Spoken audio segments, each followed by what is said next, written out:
Hey Amarillo, I'm Jason Boyett, and you're listening to Hey Amarillo, the interview podcast featuring some of the most interesting people and stories of Amarillo, Texas. As part of this podcast partnership with Brick & Elm Magazine, I want to give a podcast shout out to Maris Adventure Park and to Opportunity School. The July-August issue of Brick & Elm is available now in print at United Supermarkets, Burrowing Owl Books, Barnes & Noble, and other locations across town. You can also find it online at brickandelm.com. Today's guest is Tim Reid. Tim is the executive director of the Texas Panhandle War Memorial. But as we discuss in our conversation, that's like career number 3 for him. He spent decades in law enforcement, first as a state trooper in New Jersey, and then as a special agent with the FBI, a job which originally brought him to Amarillo, but also included diplomatic assignments to Iraq, Pakistan, Chile, Botswana, Belgium, all over the world. And after a 28-year career, he moved back to Amarillo and began teaching at Ascension Academy, where he was also the athletic director and director of school safety.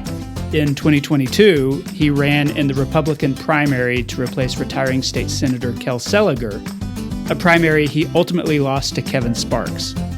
So, we cover a lot of ground in this conversation, and it's all very fascinating. Here's Tim Reid.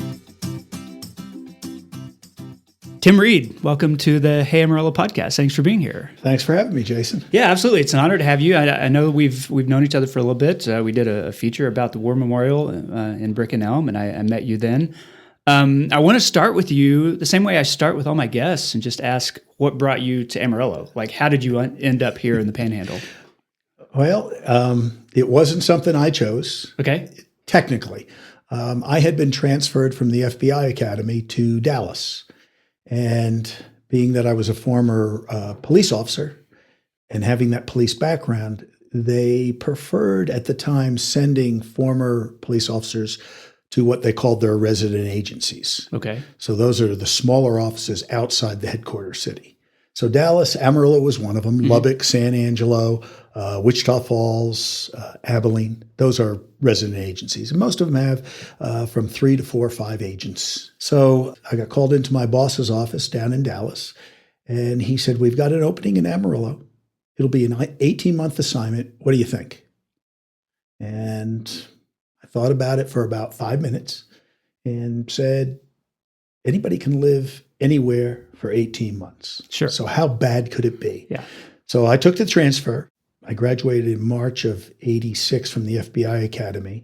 And so that would have been April. It was May or June of 86 that I moved up here. And that 18 months turned into 19 years. I was going to say, you lasted longer than that brief period.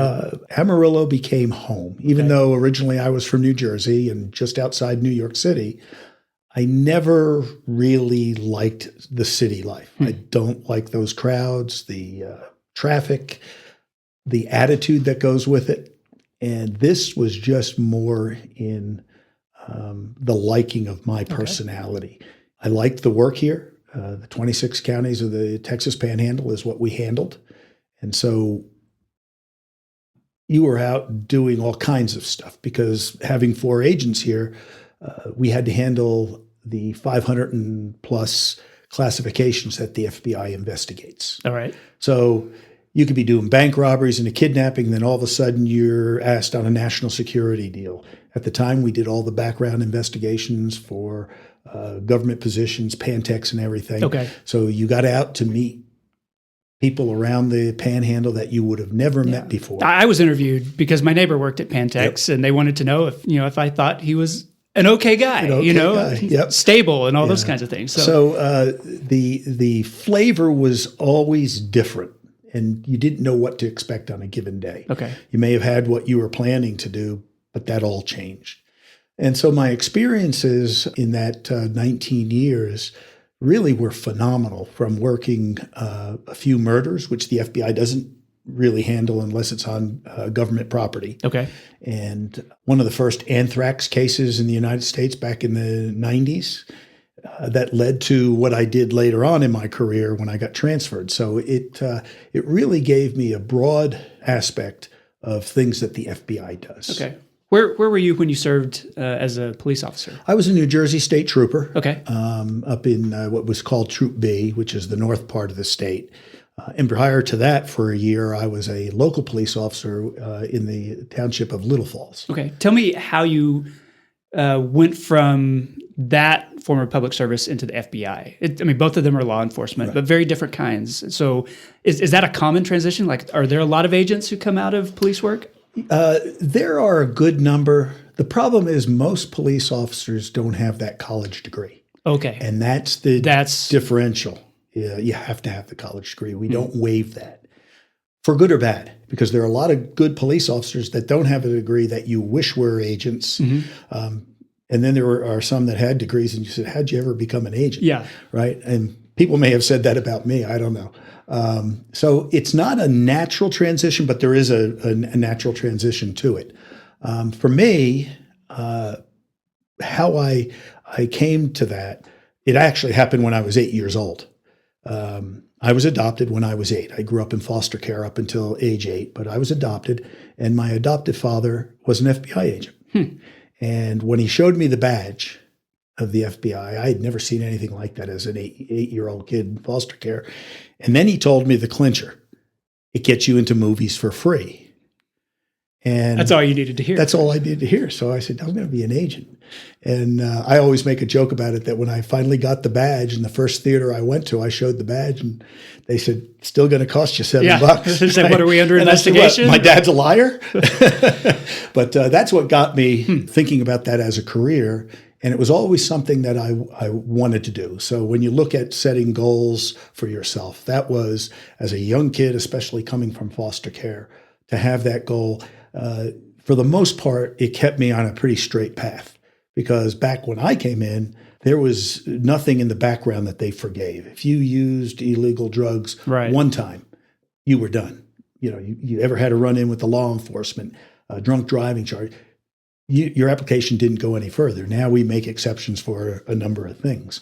So it was a much more rigid and rigorous steps to take to get into the Bureau at the time. Okay. I'm glad you brought up your childhood because that's a conversation I've had a lot with people in the nonprofit world, Amarillo Angels or organizations like that deal very closely with the foster care system, with parents, with children, CASA.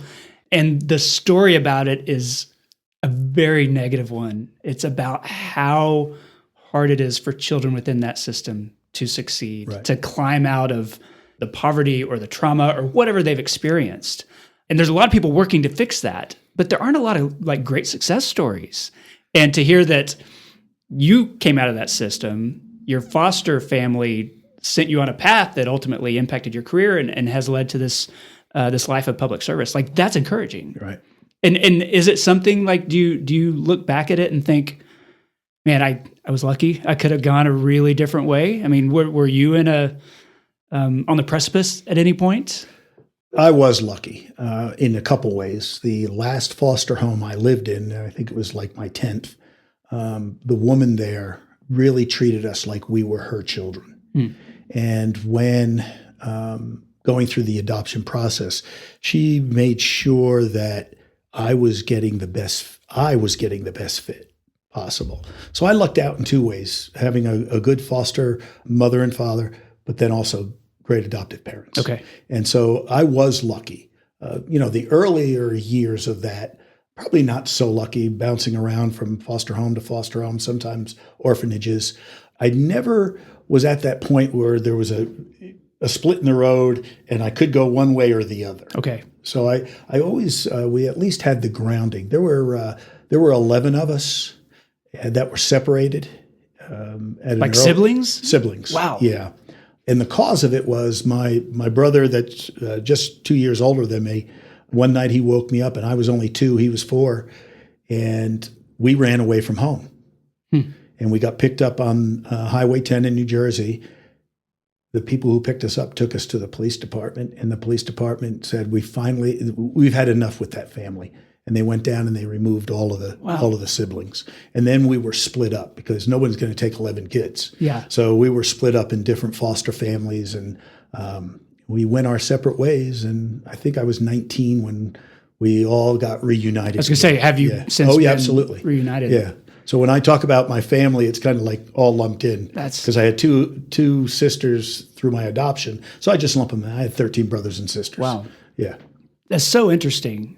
I think about stories like that, and people like you. I mean, you're not going to be an FBI agent without being a very high achiever. You know, someone who can do a lot of things, and it makes you wonder, like, about the nature nurture debate. You know, how much of that is ingrained? How much of that was because you had good adoptive parents? You know, do you look back and do you think, this is my personality, I was built for this? Or is there something about how you grew up that kind of impacted I think it's a good combination of the two. In meeting and continuing a relationship with my biological family and seeing the similarities. Okay. Even to the way we speak and gesture and those type of things. And so the part of nature, you look at that and say, oh yeah, I get that. Yeah. To look at all of the siblings and realize that everyone was successful in their path. So it had to be something that was in our genetic pool anyway. I just had that extra advantage that I was in a secure home, safe, and kind of took on that identity. You know, I was Polish and French by birth. Okay. By adoption, I was Irish, and at the time we said Yugoslavian. Sure, Balkan, I guess. Right. And so, Eastern and Western Europe, so those similarities. But I took on the adoptive end as an identity more than I did the biological. So, if somebody asks me, what are you? I say I'm Irish. Yeah. I don't have an ounce of Irish in me. So a lot of adoptive kids, they take on that identity. But, some don't. Because, you look at the system.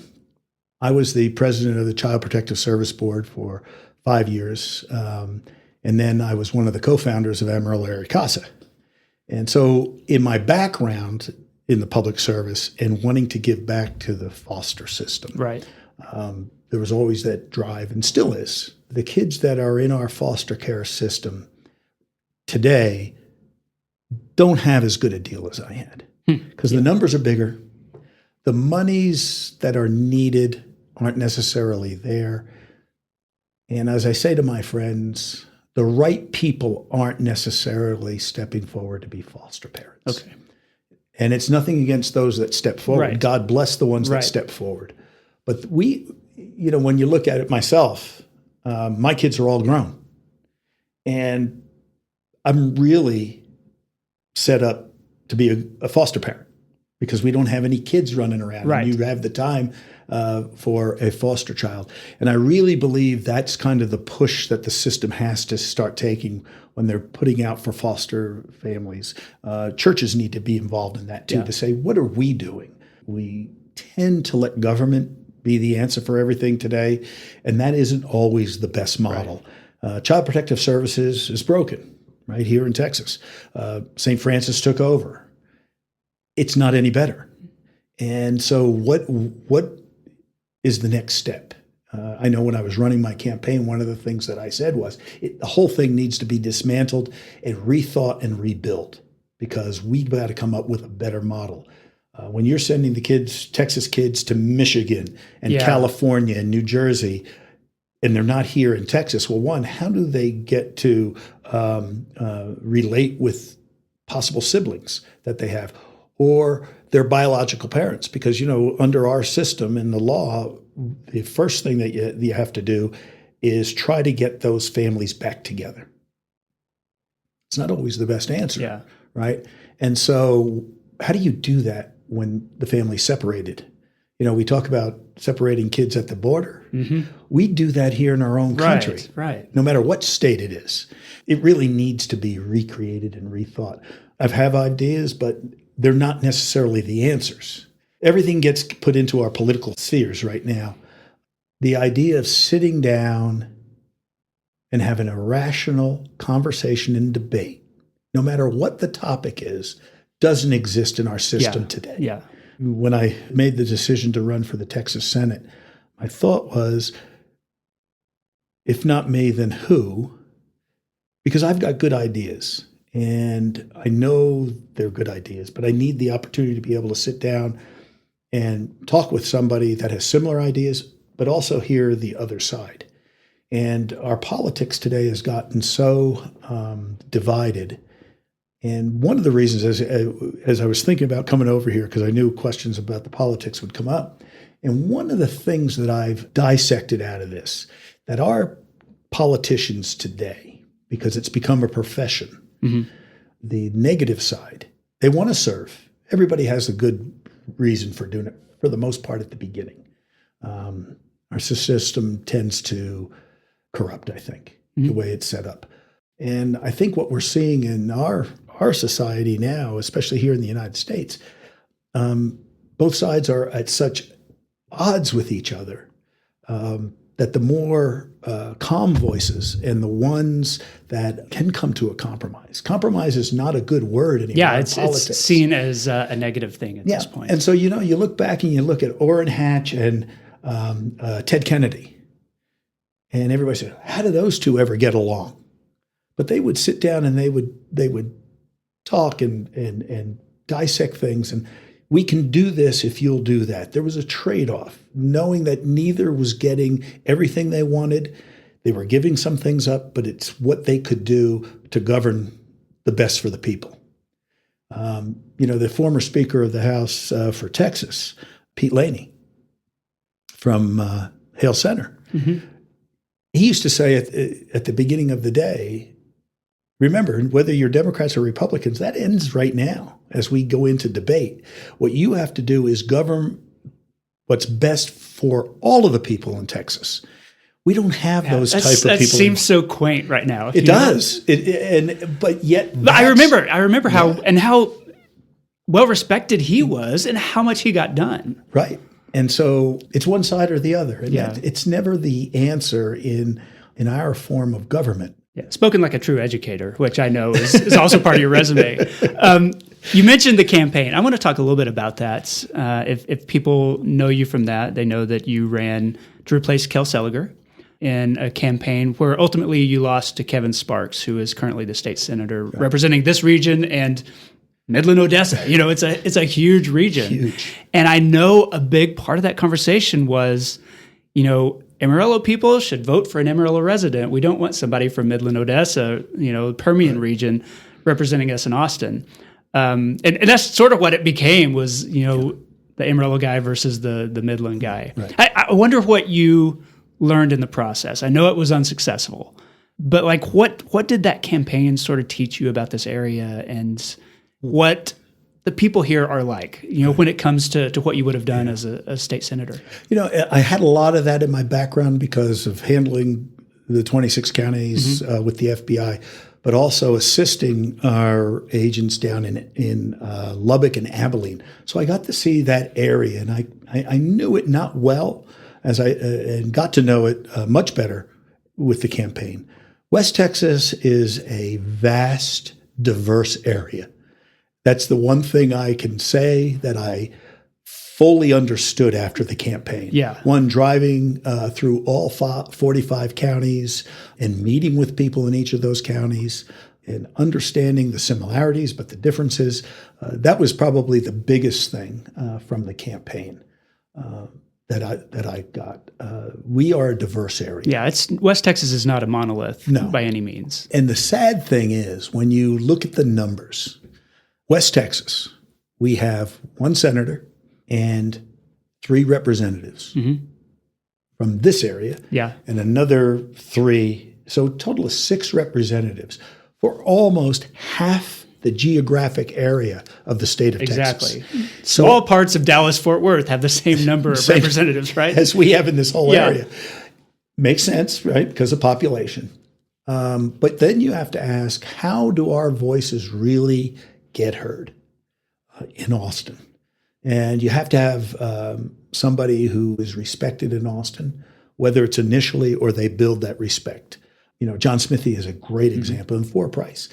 Those are 2 gentlemen that were well respected by Democrats and Republicans. Didn't matter what stripe you were from. They were respected because they were gentlemen. They wanted to discuss the issues, but also for our area, they made sure that our voices were heard. And that was the big issue in our campaign. It turned out to be Midland versus Amarillo. That's just how the geography falls, right? We got into the race kind of late because Cal didn't announce that he was retiring until early November. It was just before Thanksgiving. And when I was making the decision as a school teacher and athletic director, okay, how am I going to do this if this is the decision? Because I can't take off until we're out for Christmas break. Exactly. So that even put me another month behind. So I really only had 2.5 months of campaigning. We hit it hard. And I think, I came in second out of a 4-man field, got 23% of the vote. And so we felt good about that first major campaign and with what we were able to do. People were starting to listen. I think if we had another couple months, we would have gotten a little closer, maybe a runoff.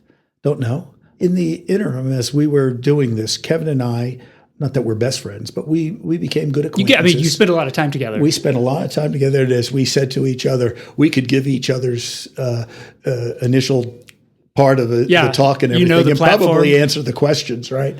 And so we've got to know each other. So that was another benefit of running for an office, is you do have a long-term benefit from it, because now you have somebody that you can personally contact and say, hey, I'm thinking this. And Kevin's been by the War Memorial a couple of times with some ideas as we talked.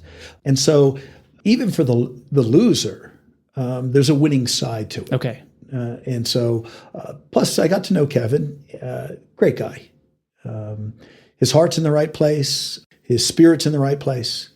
And he wants to represent West Texas and not just the Permian Basin. Okay. I really got the feeling, and part of it is he's got family up here. And I think the family would let him know, you're just not doing what you're supposed to be doing for us up here in the Panhandle. And his is a tough job. It's a tough job being a state senator. I know the first time I saw him down there for the inauguration, and he said to me, he said, I asked him about where his office was. He says, well, I'm in the basement. And I laughed. I said, yeah, well, that's where you start out. It's always the basement. And he looked at me and he said, to think we both thought we wanted this. So he had learned quickly that there's a lot more work than you really think goes into it. You're not down there full time. And so that does cause issues with the family as far as back and forth. When are you going to be able to go and take a vacation, do these type of things? So, those are things you don't think about when you're running. Do you still have a desire to stay in politics? I do. So I have got a couple problems, though. One, I believe in term limits, even with boards I served on here in Amarillo. Usually about 4 or 5 years, and I was off the board. Canyon ISD, I stayed a little longer. I stayed 9 years, and probably would have done one more term, because that next year would have been my presidency, and I would have wanted to see that through. But I got transferred with the FBI, and so that kind of ended my term. But I gave myself that personal limit, because after about 4 or 5 years, it then just becomes, this is what we do all the time, and it just becomes the You need fresh ideas, whether it's a nonprofit board or the government. I feel like boards need to turn over every 4, 5, 6 years. Not completely, just a couple new people in there. But on the political end, when we see where our politics is right now, term limits is one of the answers. Yeah. Not letting these people be embedded in Washington, D.C. I think you're right. Or Austin. Because so much of governing then turns into maintaining enough attention so you'll get reelected. Right. And what gets the most attention is the negative stuff. Right. And that becomes a kind of currency, and it drives a lot of the divisiveness. And the funny thing is, as I campaigned, we all have negative stuff, all of us, because we're human. Yet that's what drives everything. If you can find out something negative about the person, it's going to be what rules the day. And so, when you go into politics, and I've said this for years, when everybody says, he's got such an ego. If you're going into politics, you have an ego, period. It's whether or not you can check that ego. Right. All right. You're not going to get out into the public domain and where you're giving your opinions about things that you want people to vote for you because they agree with your opinion, right? You don't do that because you're a shy rock sitting someplace. Right. You're out there. So all of these men and women that go into the politics and make it successfully are ego driven. Let's talk about the War Memorial before we wrap this part up, because I know that's the career number three for you? Law enforcement will count as one. Okay, we'll count that as a single career. And so you've been doing that the last couple of years. Tell me how that happened, and for people that don't know the Texas Panhandle War Memorial, what it is and where you work. Well, Texas Panhandle War Memorial is right off of Georgia and I-27, and it's the outside gardens that most people know because they'll say, oh, you're where the helicopter and the big fighter jet are. That's exactly right. But those are our outside gardens that are veterans gardens that are a tribute to all of the Panhandle veterans who died in battle. So from the Spanish-American War all the way through Afghanistan, those monoliths that sit in the garden, they have the names of every Panhandle resident that we've been able to identify who was a veteran that died in battle. Okay. All right. So that's what most people see, and it's beautiful. The Randall County Master Gardeners take care of that whole garden. That's why it looks so great. Yeah. Matter of fact, I was told I can't even touch it. Not allowed to touch it. I call them. I let them know. Don't mess anything up over here. Don't. And I wouldn't want to touch it because they're the professionals. They know exactly what they're doing. And it's right now, while it's in full bloom, it's one of the most beautiful gardens that we have around this city. And then in about 2018, Ernie Haddishell, when they built the new Randall County Annex, right, he offered the old annex to the Texas Panhandle War Memorial Foundation to purchase because they were going to do a building in the park. And so they purchased it and renovated it. So now we have an education center and a museum. That's the main portion. We have a chapel. It's the only military chapel in the Texas Panhandle. So we've got those three things, and we've had funerals there, memorials. I'm having my first wedding in October. Okay, cool. So it's going to be kind of neat. And it's available to veterans for free. So if you're a veteran, you want to get married, or it's your memorial service or funeral, it's free. We don't charge for the veterans. But outsiders can rent it. If you're having a small wedding and you're looking for a great venue, come see me, and I'll give you a good price. But we want people to enjoy the building for what it is, as a memorial to our veterans, and telling the story of the Panhandle veterans. Right. Just recently with Memorial Day, we had Dwight Birdwell out here, who is a Medal of Honor recipient, who was born in Amarillo and raised in Borger. Right. And so we had him out to speak. And so honoring him and getting his plaque up on the wall along with Thomas Creek and Charles Roan, it gives us now those three main ones from the Panhandle or Medal of Honor recipients. And so that's what the War Memorial is there for, is to honor and commemorate our veterans, living, dead, and now serving. Right. And beyond that, I mean, beyond those Medal of Honor recipients, I mean, there's a lot of interesting artifacts there. I was pleased when I was touring the building to see a display dedicated to Eric Doss, who I knew, played basketball with in high school, knew when he went off to serve in the military, and then heard about his death later. And so I was like, oh, this is Eric's stuff. This is his story. Yeah. And the rule of thumb is we want any exhibit we take in, we want it to be connected to a Panhandle veteran in some way. And so it's hard to tell people no when they want to come in and give a donation. But my first question is, how were they connected to the Panhandle? Right. Was it your grandfather, your great uncle? Who was it? And how did they come about this? Was it their personal items, or is it something that brought back with them?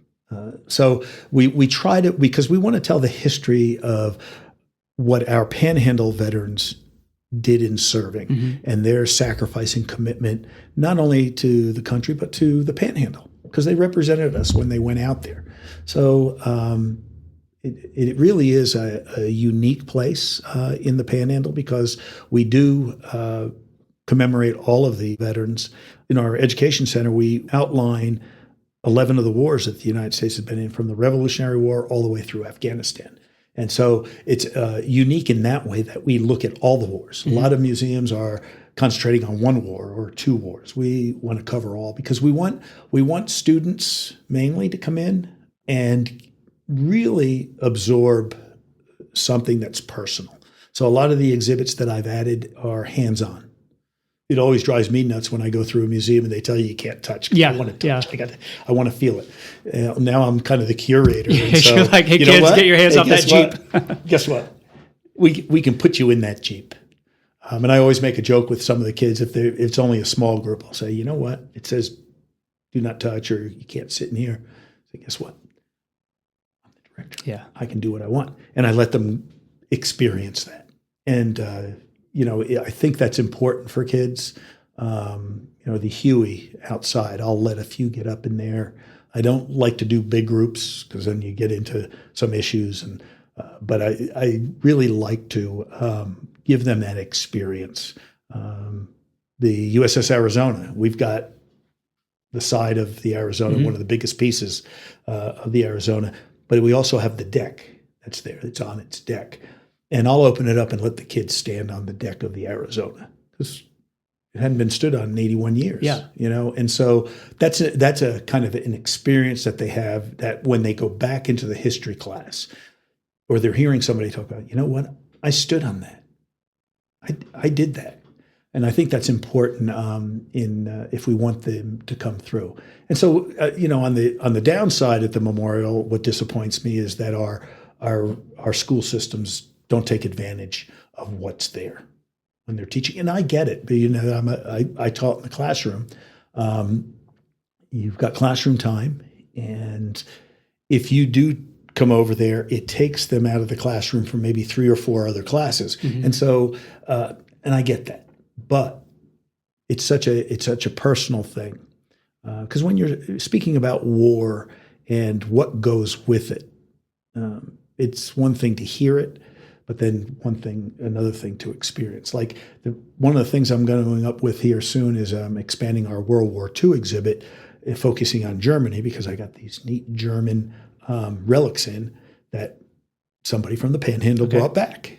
Legitimately could bring back because they registered and I've got the registration. But one of the things that's in there, and not many museums are going to have these, but I have the original flag, Nazi flag that flew or hung from Hitler's podium. Wow. It's dated and everything. And, when I looked at that and I said, okay, now how do we show this appropriately? Yeah, I was going to say that gets complicated. Japan was our enemy, just like Germany was. Mm-hmm. And they were, when you look at what they did to prisoners of war compared to the Germans, you would say, well, we have no problem putting the Japanese flag up because we're now allies. Well, we're allies with Germany. Right. There's just something about that flag, right? And what it represented. And so how do we display that? Because it's a great piece of history to know, when you look at Hitler in some of the films that they had of him speaking from that podium and to realize we've got that flag. So neat things like that come into the museum. So, as a third career to go over there, for me, it's a phenomenal place to work. One of the things I used to say when I was at Ascension Academy as the athletic director and teacher, one of the things I always said is it's always my blessing each day because I'm walking the halls with our future greatness. Yeah. Well, over at the War Memorial, when those veterans comes in and the people that come in for our ceremonies, I get to be among the greats, the heroes, the true heroes. And so it really rounds out my career. Mm-hmm. And it's a great place. I encourage people to come by and experience the War Memorial, not just come and look at it. Come in and experience it. I really wish that more of our educators would take the time to come over. Yeah, I fully agree with that and thoroughly enjoyed the time that I spent there. I want to close by just asking you built a career here after, growing up in New Jersey on the East Coast and then ending up in Texas. And we often think that we're very different, from East Coast, New England, Yankees, anybody outside of Texas, pretty much. Right. Tell me, like, are you surprised that you've ended up here and stayed here for so long? I mean, you haven't gone back at any point. I was transferred out of here after 19 years, and I stayed away 8 years because I got 2 other promotions while I was between West Virginia and Washington, D.C. I was commuting. Okay. And then I was doing some international stuff.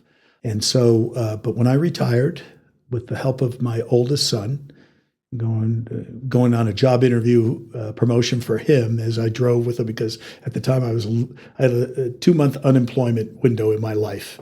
And he said, "Why are you staying in West Virginia? You don't have any family here except me. And there's no job. Go back to Amarillo where you have your friends." Because, all of my friends, adult friends, were here in Amarillo. And as I drove back, I said, all right, that really sounds like a great idea. So it was that 8-year period. And when I retired, I had intended to come back here, but not as quickly with the job that I was doing. And so it just kind of pushed me, and I'm glad I did. I came back. I was hired at Ascension Academy to teach and be the director of safety and security out there initially. And then after a couple of years, I became the athletic director. Amarillo has everything you need on a daily basis. We're not missing anything. And then there's things that you have here that sometimes are taken for granted. Paladera Canyon, the different public art exhibits we have here. Even our local sports teams. I grew up in New Jersey, and I can tell you how many times I went to Giant Stadium to watch the Giants, to Madison Square Garden to watch the Knicks, or to Yankee Stadium. Well, Yankee Stadium would be a little harder because I would go in there all the time. But I can count those. But I can't count the times that I've gone to see our hockey team or our baseball team, or season tickets for the Sod Poodles. I would have never had season tickets for the New York Yankees, right? One is an affordable price. And you just can't get them because everybody has been bought. So on a daily basis, the living here is better. Now, things I miss. I grew up on the Jersey Shore. Yeah, we don't have that. Our back door was the beach. I don't have that here. The closest we have is Lake Meredith. So, but you make do with what you got. And so those are things I miss. Skiing was 45 minutes away. Here you got a 4-hour drive. So those things that you could do locally that you might take part of, a little bit harder here, but you still have them. The people here are great. And I've learned that no matter where you are, when you get to know the people in an area, they're all good. They all have the basic tenets, even if you're traveling in the world. When I was in Iraq and Afghanistan and dealing with the locals, I said, they're no different than families in the United States. And I called them Joe Six-Packs. I said, the average person wants a decent job where they can provide for their family, where they have a roof over their head, food on the table, and be able to take an occasional vacation. Otherwise, give me my drink, watch TV, and I'm happy for the day. That's what the average person wants, no matter where you are in the world. I saw it in Iraq, I saw it in Afghanistan, I saw it in Pakistan, I saw it in Indonesia, South Africa, Botswana, all the places families are all the same. And we have a saying at the War Memorial, the military doesn't start wars, politicians do. Yeah. And so when you look at that, and then you look at the average person, the average person isn't wanting any of this stuff that's going on. And so once you get to that point, you can live anywhere. You really can. But Amarillo is home. I'm glad I was sent out here, 86, so that was almost 40 years ago, 37 years ago that I was sent out here. And I count that as my blessing. I've met great people here, being involved in the community here. I wouldn't want to do it anyplace else. This week's episode is supported by Wieck Realty. I recorded every interview over the past year in my home studio, including this interview with Tim Reid. My family and I love our house, we love our neighborhood, and we're here because Wieck Realty helped us sell our previous home and buy this one.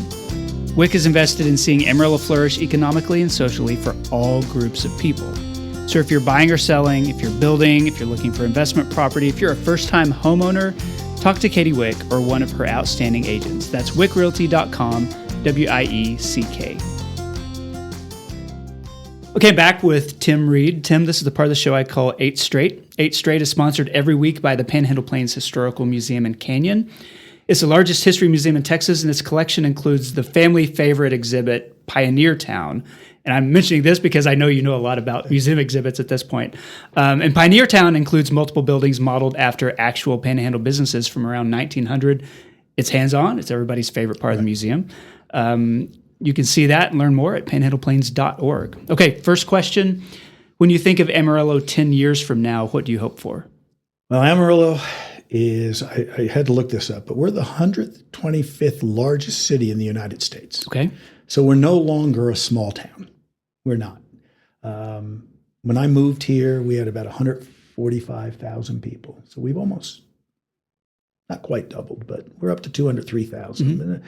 And so I really hope that as we grow, because it's going to continue to grow, because it's a good place to move and raise a family, I hope that we maintain a sense of pride in our community. I think that's important as people move in here, because whether it's a business coming in or just individual families or just a person, they want to know that the community is proud of what they do. Right now, I think we are. I think Amarillo is a very proud community, and seeing that in the nonprofit world, when something comes up, Amarillo people, and to a greater extent, the Panhandle, they're there supporting what it is. Okay. Other than wind, what does this area have too much of? Dirt and garbage. Well, those are wind related, right? The dirt comes in and the garbage, right, that comes in from the wind. But I have noticed something from the time I first moved here in 86 and then moving back in 2013 after I was gone for 8 years. The city has gotten dirtier. And you don't see the crews out picking up the garbage. It's out there. And so that bothers me as something that we see here. And the other thing that we have a lot of that really are bank branches. Yeah, there are bank branches all over the place, and I get it with neighborhoods and everything, but it seems like we have plenty. Yeah, I'm always surprised because I rarely go into a bank. And we're getting to, my kids never go into the bank. Right. And so are bank branches a thing that we will always have? Will they start to diminish as my kids' generation gets older? That's the one thing. It's one of those questions that I don't know if I need to ask a banker. Yeah, what are you thinking about? And I understand it's the ownership of real estate and it's property and depreciation. Maybe these buildings have all now, so we have to add more building.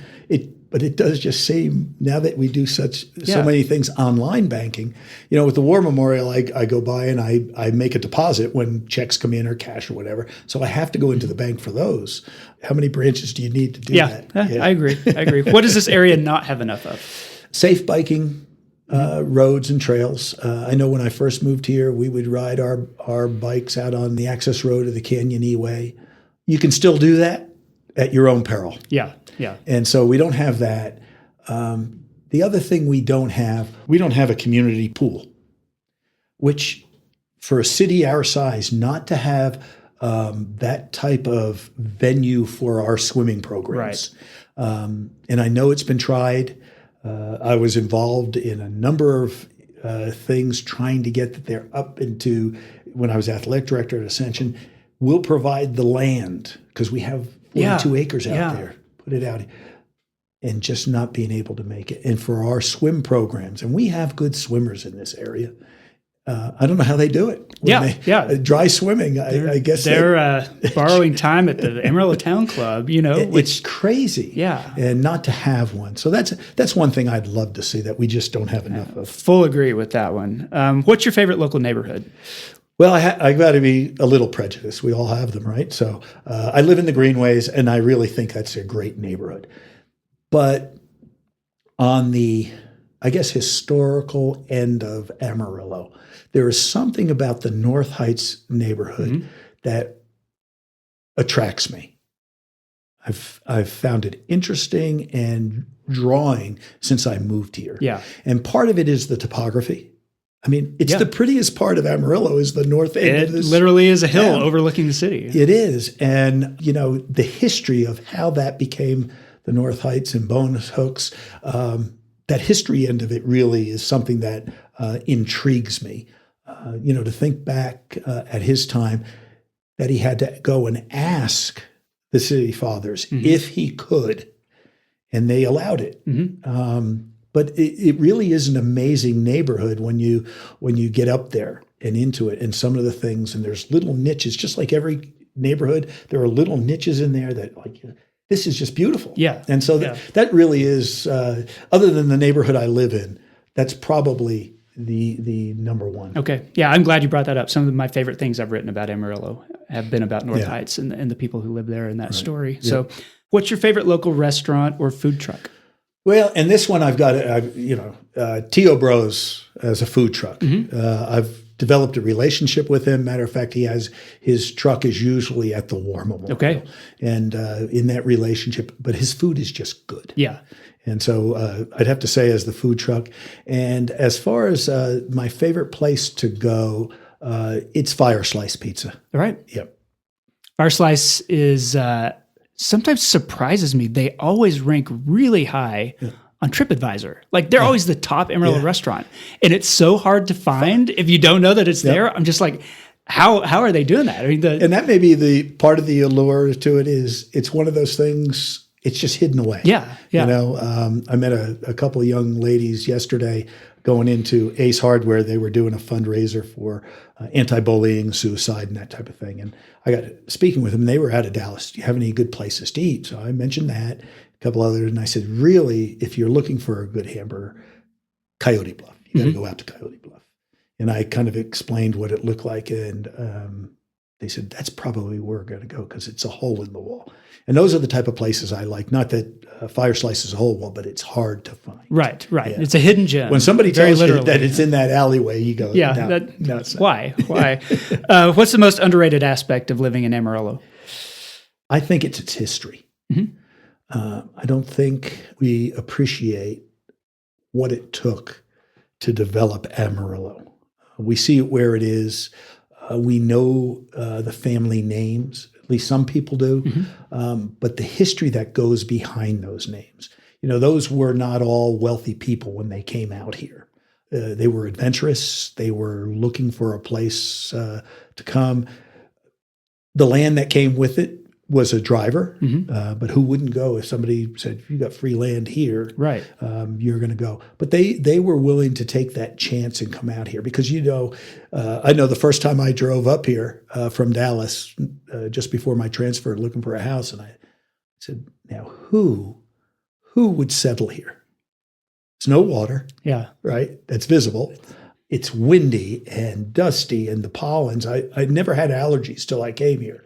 So, but when you start learning the history of what kind of people came out here and settled, and the grit and determination that they had, I think we're starting to lose that history as we grow because we're getting more outsiders in. And so, part of that, I think, is being over at the War Memorial and understanding the history that we're trying to put out, that we have all of these things here in town and in the Panhandle that tell the whole story of the Panhandle and how it came to be. Okay. Yep. We mentioned a few nonprofits. Other than your own, what's your favorite local nonprofit? Well, it's still CASA. I had a hand in the beginnings of that. I am still a volunteer, though not active. And hopefully I'll be joining them next year down in Austin for the legal session. Okay. In representing kids. I mean, that's probably the one dearest to my heart. I've been on a number of boards. The thing about Amarillo is there's really not a nonprofit that isn't doing what it says it was going to do. Yeah. Which is a good thing. Now, we have some duplication in the nonprofit world, but that happens. And so one of my wishes is that some of those, they would start joining together.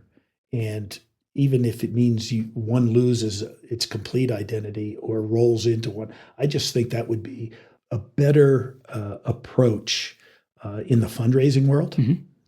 as opposed to two different organizations that are doing the same similar thing, fighting for the same dollar. Fighting for the same dollar. I mean, we're all fighting for the same dollars. As I say, we're the big fish in a small pond, and we're all fighting for these dollars, and it's the same dollars.